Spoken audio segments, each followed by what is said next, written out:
एवी super academy में आपका स्वागत है। आज देखते हैं प्रैक्टिस सेट नंबर 9 जो कि हम लोग एमटीएस की से चला रहे थे अड्डा पब्लिकेशन की। ठीक है, इसमें पहला क्वेश्चन है डेट्रॉयट किस उद्योग के लिए प्रसिद्ध है। तो डेट्रॉयट ऑटोमोबाइल के लिए प्रसिद्ध है, जो कि मिशिगन एक राज्य है जो कि पड़ता है आपके अमेरिका के उत्तर में।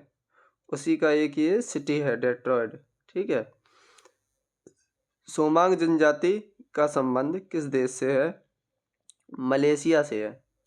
तिलहन किस किस्म के फसल के अंतर्गत आती है। तो तिलहन खरीफ के फसल के अंतर्गत आती है। चावल, बाजरा, मक्का, मूंगफली खरीफ की फसलें हैं। जोंडा नामक स्थानीय पवनें किस देश में चलती हैं।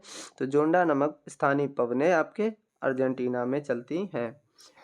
निम्न में से कौन गर्म जलदारा नहीं है। लेब्राडोर ठंडी जलदारा है और लेब्राडोर एक कुत्ते की भी प्रजाति है। आगे देखते हैं फ्रांस का राष्ट्रीय पुष्प कौन सा है। तो फ्रांस का राष्ट्रीय पुष्प लिली है। टेम्पल ट्रीज किस देश के राष्ट्राध्यक्ष किसका निवास है। तो आपके श्रीलंका के राष्ट्राध्यक्ष का निवास है टेम्पल ट्रीज। 8 नंबर क्वेश्चन देखते हैं। कर्पूर मंजरी किसकी रचना है। तो राजशेखर जी की कर्पूर मंजरी रचना है। देश रत्न उपनाम से किसे जाना जाता है। तो आपके देश रत्न के नाम से राजेंद्र प्रसाद जी को जाना जाता है। ठीक है, एमएस गोवलवलकर को गुरु जी के नाम से जाना जाता है, जबकि रविन्द्रनाथ टैगोर को गुरुदेव के नाम से जाना जाता है। करम भूमि किसका समाधि स्थल है। तो करम भूमि आपके शंकर दयाल शर्मा जी का समाधि स्थल है।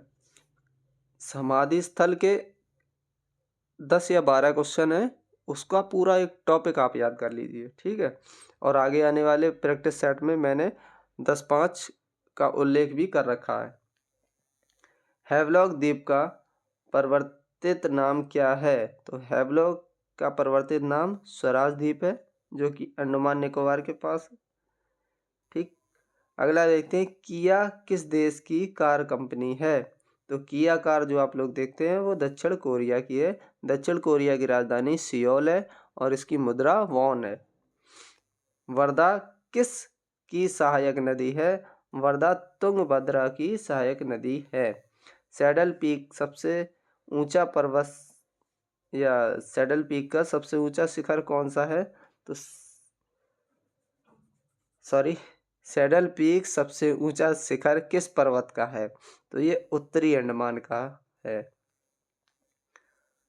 अगला क्वेश्चन 15 नंबर क्वेश्चन देखते हैं। भारतीय दलहन अनुसंधान संस्थान कहाँ स्थित है। तो जो दलहन अनुसंधान संस्थान है ये आपका कानपुर में स्थित है। कल्याणपुर की तरफ जाते हुए रास्ते में पड़ता है। ठीक है, लखनऊ में कौन कौन से हैं। औषधि और विष का है। राजमुंदरी में तंबाकू का है। ये भी एक टॉपिक अपने लिए अलग से लिख लो और उसको याद कर लेना। अनुसंधान संस्थान, इनसे पेपर में क्वेश्चन आते हैं। तुलबुल परियोजना किस नदी पर स्थित है। तो तुलबुल परियोजना झेलम नदी पर स्थित है।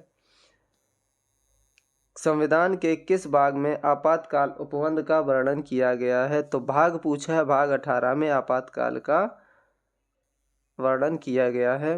आपातकाल के लिए 3 अनुच्छेद हैं, 352 और 356 और 360।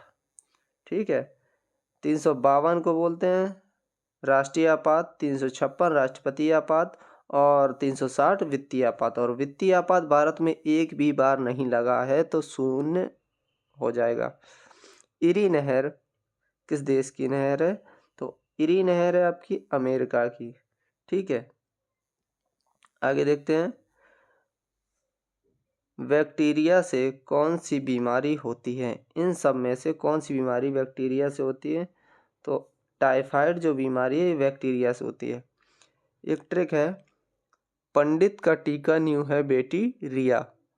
ठीक है, उसको आप यूट्यूब पे सर्च कीजिए और उसमें आपको उसके फुल फॉर्म दिए जाएंगे, देखो और नोट कर लो, बहुत ही इंपॉर्टेंट है और काम की ट्रिक है।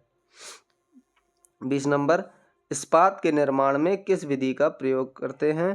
तो इस्पात के निर्माण में बेसेमर विधि का प्रयोग करते हैं। ठीक है, तो इसका ऑप्शन बेसेमर विधि। रूस एवं फिनलैंड को कौन सी रेखा अलग करती है? तो रूस और फिनलैंड को मैनरहीम रेखा अलग करती है। आगे देखते हैं, 21 क्वेश्चन हो गए हैं। 22वां नंबर क्वेश्चन को देखते हैं। रूस में अंतरिक्ष यात्री को किस नाम से जानते हैं? तो रूस में अंतरिक्ष यात्री को किस नाम से जानेंगे? कॉस्मोनॉट्स के नाम से जानते हैं, जबकि भारत में एस्ट्रोनॉट के नाम से जानते हैं। ठीक है। सिंधु सभ्यता के लोग सीसा किस देश से मंगाते थे? ये अच्छा क्वेश्चन है, मैंने भी पहली बार इसको देखा है। ये ईरान से मंगाते थे। फ्रांस की क्रांति किस वर्ष हुई थी? तो फ्रांस की क्रांति 1789 में हुई थी। अगला, अथाला नामक स्थानीय हवा कहाँ चलती है? तो अथाला नामक स्थानीय पवनें फ्रांस में चलती हैं। वीडियो के लास्ट में आप कमेंट कर दो किस जगह से वीडियो को देख रहे हैं, तो मुझे पता चलता रहेगा मेरी वीडियो कहाँ कहाँ तक पहुँच पा रही है। ठीक है, थैंक यू।